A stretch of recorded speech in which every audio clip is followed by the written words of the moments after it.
नमस्कार। आज सकाळी शेअर मार्केट सुरू झाल्यावर पहिला एक तास तेजी होती, त्यानंतर मात्र दिवसभर घसरण दिसून आलेली आहे। आज मार्केट बंद होताना सेन्सेक्स हा 297 पॉईंट घसरून 82,030 वर बंद झालेला आहे।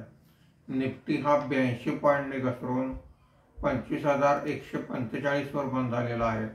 आज सर्व प्रकारच्या इंडेक्समध्ये घसरण दिसून आलेली आहे। सर्वात कमी घसरण BSE I2 इंडेक्समध्ये 0.15% झालेली आहे। BSE टेलिकॉम इंडेक्स 1.39% खाली आहे। BSE mid cap index 0.74%, small cap index 0.95% खाली आहेत। आजच्या कामकाजामध्ये निफ्टीमध्ये वाढलेले मुख्य शेअर्स पुढील प्रमाणे: Max Healthcare 1.59%, Wipro 1.34%, Tech Mahindra 1.18%, Apollo hospital 1.15% अशी वाढ आहे।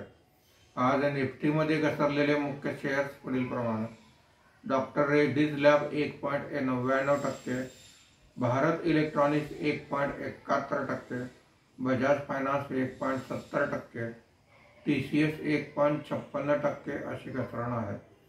आज bank of Maharashtra, tech Mahindra सहित काही कंपन्यांचे क्वार्टरली रिझल्ट आलेले आहेत। FII ने 1,509 कोटी रुपयांची विक्री केलेली आहे। देशी वित्तीय संस्थांनी 3,661 कोटी रुपयांची खरेदी केलेली आहे। धन्यवाद।